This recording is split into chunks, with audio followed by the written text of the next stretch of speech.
محترم ناظرین، کیا آپ نے کبھی یہ بھی سوچا ہے کہ انسان کا تھکاوٹ سے برا حال ہو، سردی کا موسم ہو، رضائی اور کمبل میں لیٹا ہوا ہو، سردی سے تھر تھر کانپ رہا ہو، اور پھر اللہ کی پکار یعنی اذان کی آواز سن کر گرم لحاف اور گرم کمبل چھوڑ کر وہ انسان سخت سردی میں ٹھنڈے پانی سے وضو کرے؟ ٹھنڈے پانی اور سردی کی وجہ سے جسم کے رونگٹے کھڑے ہو جائیں، سردی سے جسم کانپ رہا ہو، سردی ایسی ہو کہ دانت بج رہے ہوں، پھر بھی انسان اللہ کی رضا اور ثواب کی نیت سے وضو کرے اور پھر سردی کو برداشت کر کے نماز ادا کرے اور اس کی نماز ہی قبول نہ ہو؟ کیا ایسا بھی ہو سکتا ہے؟ جی بالکل ہو سکتا ہے، کیونکہ اللہ 5 لوگوں کی پڑھی نمازیں قبول نہیں کرتا۔ مسلمان ہونے کے باوجود، نماز پڑھنے کے باوجود ان کی نمازیں قبول نہیں ہوتی، پھر ان کا کوئی بھی عمل قبول نہیں ہوتا۔ اللہ تعالیٰ 5 کمبخت لوگوں کی نمازیں دنیا میں ہی ان کے منہ پر مار دیتا ہے، قبول نہیں کرتا۔ پہلا وہ شخص جو اپنی بیوی کو رلاتا ہے، باتوں باتوں پر اپنی فیملی کے ساتھ جھگڑا کرتا ہے، لڑائی کرتا ہے، اللہ تعالیٰ اس شخص کی نماز قبول نہیں کرتا۔ مجھے بتاؤ، جس کی نماز قبول نہیں ہوتی اس کی دعا قبول ہوتی ہوگی؟ اس کا کوئی بھی عمل قبول ہوتا ہوگا؟ ایک شخص تھا، غربت کے ہاتھوں تنگ آ کر اس نے اپنی بیوی کو مارنا شروع کر دیا، اپنی بیوی کو پیٹنا شروع کر دیا، بیوی کو روزانہ مارتا، گھر میں لڑائی کرتا، جھگڑا کرتا، بیوی کو ذلیل کرتا، طرح طرح کی اذیتیں دیتا، طرح طرح کی تکلیفیں دیتا، صرف اس وجہ سے کہ جب سے تو میرے گھر میں آئی ہے میری خوشیوں کا جنازہ نکل گیا ہے، غربت عروج پر آ گئی۔ ایک دن اس شخص کی بیوی رو رہی تھی، اس شخص نے اپنی بیوی کے اوپر ظلم ڈھایا، بیوی رو رہی تھی، وہاں سے ایک بزرگ اللہ والے کا گزر ہوا، فقیر نے اللہ والے نے اس کی بیوی کو روتے دیکھا تو اس شخص کو کہا، میاں تو نے اپنی بیوی کو کیوں مارا ہے؟ اسے کیوں ذلیل کر رہا ہے؟ کیوں رسوا کر رہا ہے؟ اس کے اوپر کیوں ظلم ڈھا رہا ہے؟ اس شخص نے کہا، حضرت جب سے میں اس کمبخت کو اپنے گھر لے کے آیا ہوں میری غربت ختم ہی نہیں ہوتی، غربت عروج پر آ گئی، جب سے اس کمبخت عورت کو میں اپنے گھر لے کے آیا ہوں غریب ہو گیا ہوں، اتنا غریب ہوا ہوں، صبح کھاتا ہوں شام کے لیے نہیں ہوتی، شام کو کھاتا ہوں صبح کے لیے نہیں ہوتی، غریب ہو گیا ہوں، پریشانیوں نے اگرا، دکھوں نے اگرا، ٹینشنوں میں اگرا، طرح طرح کی مصیبتوں کی لپیٹ میں آ گیا، جب سے اپنی بیوی کو اپنے گھر لے گیا، جب سے میں نے اپنی شادی کی۔ اس فقیر اللہ والے نے کہا، میاں میں تمہیں حضرت علی رضی اللہ تعالیٰ عنہ کا فرمان سناتا ہوں۔ ایک دن حضرت سیدنا علی المرتضی شیر خدا خطاب فرما رہے تھے، دوران خطاب اپنے فرمایا، لوگوں، جو شخص اپنی بیوی کو رلاتا ہے، جو شخص اپنی بیوی کو مارتا ہے،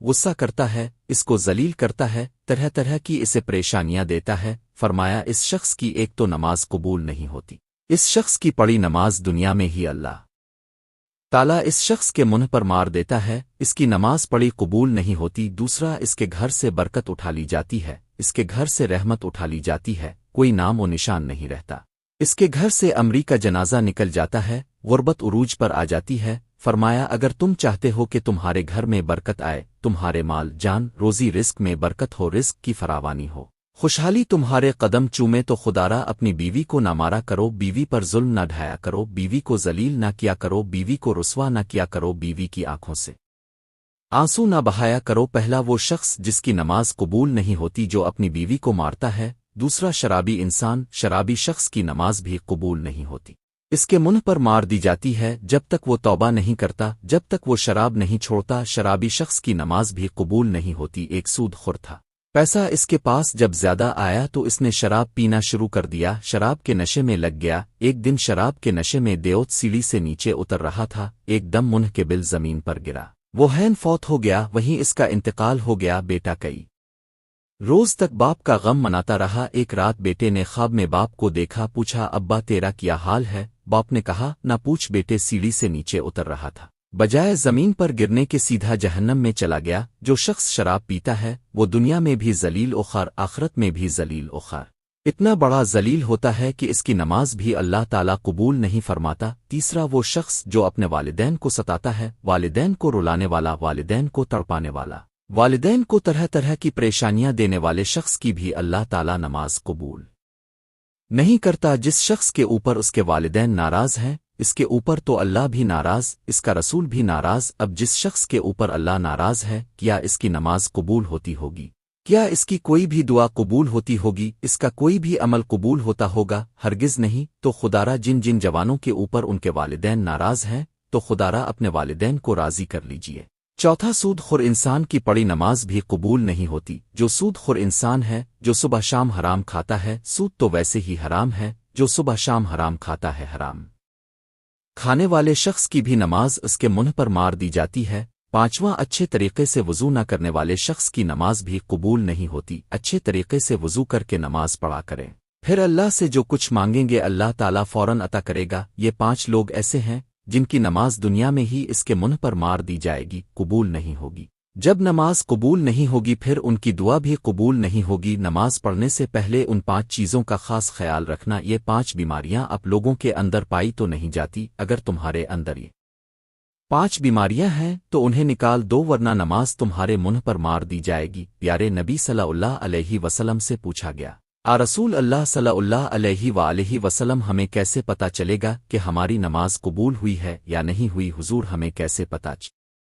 لے گا کہ آج جو ہم نے فجر کی نماز پڑھی ہے، جو ہم نے ظہر کی نماز پڑھی، عصر مغرب عشاء کی نماز پڑھی ہے، یہ قبول ہوئی بھی ہے یا نہیں ہوئی؟ پیارے نبی صلی اللہ علیہ وآلہ وسلم نے فرمایا، صحابی جب اگلی نماز پڑھنے کا دل کرے تو پکا یقین کر لینا پچھلی نماز قبول ہو گئی ہے۔ جب تمہارے اندر نماز کا شوق آئے گا پھر تم شراب کے قریب نہیں جاؤ گے، پھر تم اپنی فیملی کے ساتھ زیادتی نہیں کرو گے، فیملی کے اوپر ظلم نہیں کرو گے، تمہارے اندر رحم آئے گا، تمہارے لبوں پر مٹھاس آئے گی جب ہر وقت اللہ کا نام تمہاری زبان پر رہے گا۔ حضرت علی المرتضیٰ رضی اللہ عنہ کے پاس ایک شخص آیا، کہنے لگا، حضرت آج میں نے آپ کے بارے میں ایک نئی خبر سنی ہے۔ کہا، جی تو نے کیا سنا ہے؟ کہا، جی میں نے سنا ہے کہ آپ اللہ سے باتیں کرتے ہیں اور اللہ آپ سے باتیں کرتا ہے، کیا میں نے ٹھیک سنا ہے؟ آپ نے فرمایا، میاں تو نے بالکل ٹھیک سنا ہے۔ کہا، جی وہ کیسے؟ کہا، میاں جب میرا جی چاہتا ہے کہ میں اپنے رب سے بات کروں تو میں نماز پڑھنے لگ جاتا ہوں، اور جب میرا جی چاہتا ہے کہ میرا رب مجھ سے بات کرے تو میں قرآن اٹھاتا ہوں، پڑھنے لگ جاتا ہوں۔ دن میں 5 ٹائم نماز پڑھنے کی اپنی عادت بنا لیں، صرف یہ سوچ کے ہو سکتا ہے یہ اذان تیری زندگی کی آخری اذان ہو، یہ نماز تیری زندگی کی آخری نماز ہو سکتا ہے تجھے تیرا رب آخری بار بلا رہا ہو، تو اچھے اخلاق کی عادت بناؤ۔ اچھے اخلاق کی 360 اقسام ہیں، ایک اقسام بھی کسی کو نصیب ہو گئی تو اللہ تعالیٰ جنت میں بھیج دے گا۔ دعا ہے کہ اللہ تعالیٰ ہم سب کو نیک عمل کرنے کی توفیق عطا فرمائے، ہماری دعا اپنی بارگاہ الہی میں قبول اور منظور فرمائے، آمین۔